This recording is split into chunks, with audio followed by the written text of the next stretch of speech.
गुरुदेव भगवान की जय। प्यारे कृष्ण कन्हैया लाल की जय।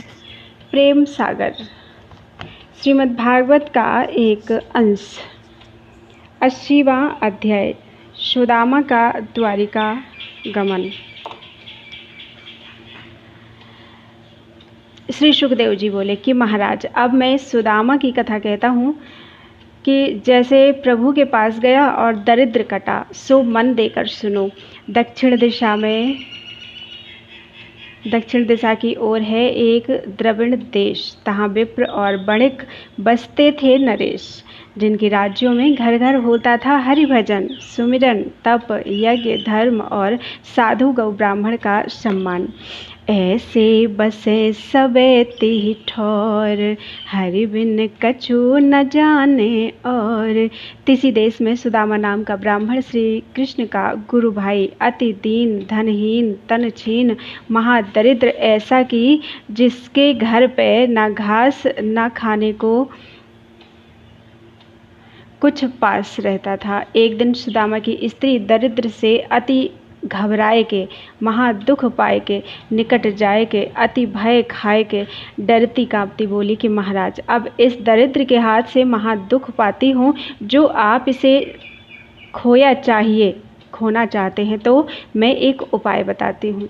ब्राह्मण बोला, सो क्या? उसने कहा, तुम्हारे परम मित्र त्रिलोकीनाथ द्वारिकावासी श्री कृष्ण चंद्र आनंद कंद हैं। जो इनके पास जाओ तो यह दरिद्र जाए, क्योंकि वे धर्म, अर्थ, काम और मोक्ष के दाता हैं। महाराज, जब ब्राह्मणी ने ऐसे समझाए के कहा, तब सुदामा बोले कि हे प्रिय, बिना दिए श्री कृष्ण चंद्र भी किसी को नहीं देते। मैं भली भांति से जानता हूँ कि जन्म भर मैंने किसी को कुछ नहीं दिया, बिना दिए कहाँ से पाऊँगा? हाँ, तेरे कहने से जाऊँगा तो श्री कृष्ण के दर्शन कराऊँगा। इस बात के सुनते ही ब्राह्मणी ने अति पुराने धौले वस्त्र में थोड़े से चावल बांध दिए। प्रभु की भेंट के लिए डोर,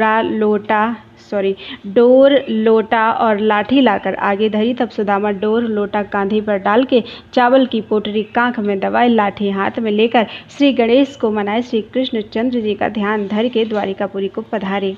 महाराज, बाट में चलते चलते सुदामा मन ही मन कहने लगा कि भला धन तो मेरे प्रारब्ध में नहीं, पर द्वारिका जाने से श्री कृष्ण चंद्र आनंद कंद का दर्शन तो करूँगा।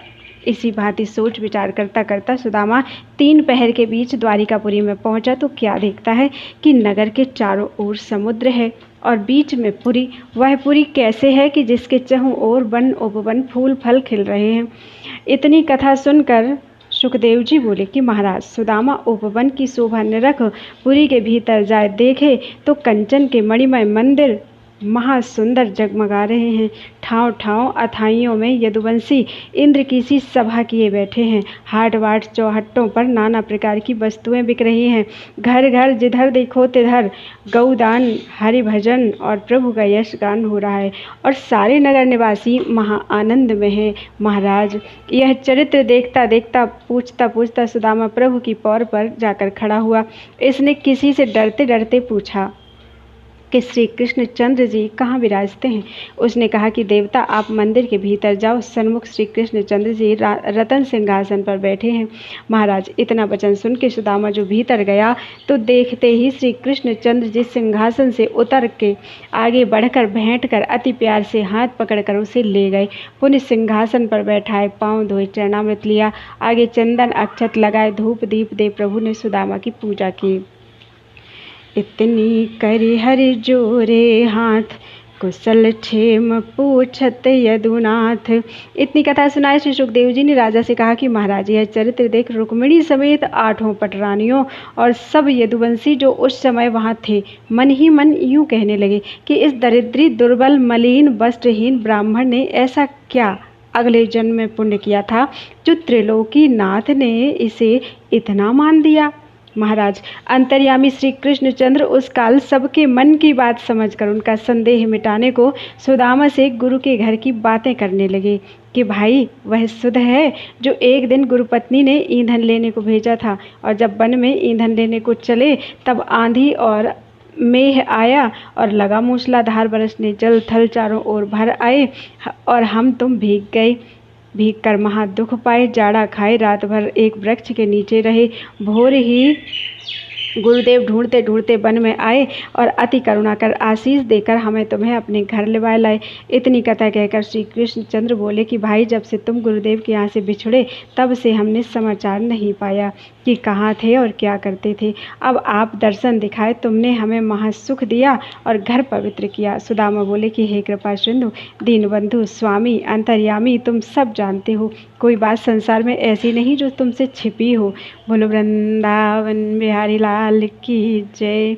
81वां अध्याय। सुदामा दरिद्र संहार।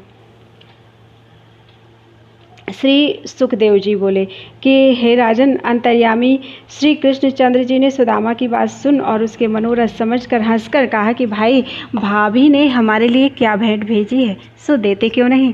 काख में किस लिए दबा रहे हो? यह वचन सुनकर सुदामा तो सकुचाए सिर झुकाए रहा और प्रभु ने उठकर चावल की पोटली उसकी काख से निकाल ली।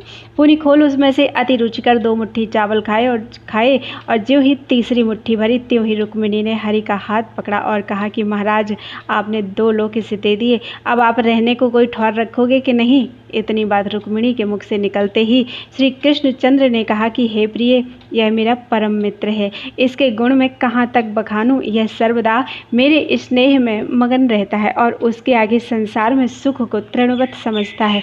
ऐसे अनेक प्रकार की बातें कर प्रभु रुक्मिणी को समझाए, सुदामा को मंदिर लिवाए ले गए और सटरस भोजन करवाए, पान खिलाए, सुदामा को सुंदर सेज पर बैठाया। वह पथ का हारा, थका तो था ही, सेज पर सुख पाए के सो गया।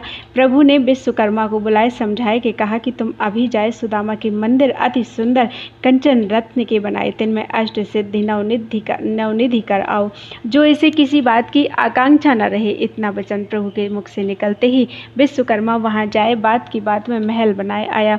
इधर सुदामा हरि के पास विदा होने गया। उस समय श्री कृष्णचंद्र जी मुख से तो कुछ न बोल सके, पर प्रेम में मगन हो आंखें डबडबाए शिथिल होकर देख रहे थे। सुदामा विदा होकर प्रणाम कर अपने घर को चला और पथ में जाए मन ही मन विचार करने लगा, भला किया जो मैंने हरि से कुछ न मांगा। जो उनसे कुछ मांगता तो सो वे दे देते, पर दे तो देते सही, पर मुझे एक लोभी लालची समझते। कुछ चिंता नहीं, ब्राह्मणी को मैं समझा लूँगा। श्री कृष्णचंद्र जी ने मेरा अति सम्मान किया और मुझे निर्लोभी जाना, यही मुझे बहुत है। महाराज, ऐसे सोच विचार करता करता सुदामा अपने गांव आया तो क्या देखता है कि ना गांव है ना टूटी मड़ैया, यहाँ तो एक इंद्रपुरी सी बसी है। देखते ही सुदामा अति दुखित होकर कहने लगा कि हे नाथ, तुमने यह क्या किया? एक दुख तो था ही, दूसरा और दिया। यहाँ से मेरी झोपड़ी क्या हुई और ब्राह्मणी कहाँ चली गई? किससे पूछूं और कहाँ ढूंढूं? इतना कहकर द्वार जाए सुदामा ने द्वारपाल से पूछा कि यह मंदिर किसका है? तब द्वारपाल ने कहा कि श्री कृष्ण जी के मित्र सुदामा जी का।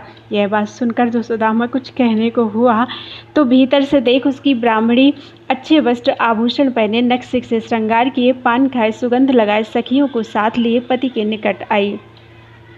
पायन परिपाटंबर डारे, हाथ ओर से बचन उचारे, हाथ जोर के बचन उचारे, ठाड़े क्यों मंदिर पगुधारो, मन सो सोच करो तुम न्यारो, तुम पीछे विश्वकर्मा आए, तिन मंदिर पल मांझ बनाए।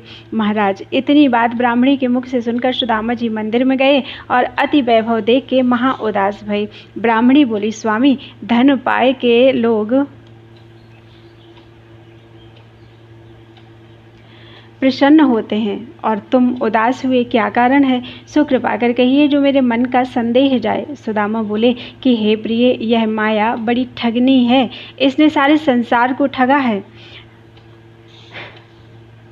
ठगती है और ठगेगी। सो प्रभु ने मुझे दी, इसी से मेरा चित्त उदास है। ब्राह्मणी बोली, स्वामी, तुमने तो श्री कृष्ण से कुछ नहीं मांगा था, पर अंतर्यामी घट घट की जानते हैं, मेरे मन में धन की वासना थी, सो प्रभु ने पूरी की। तुम अपने मन में और कुछ मत समझो।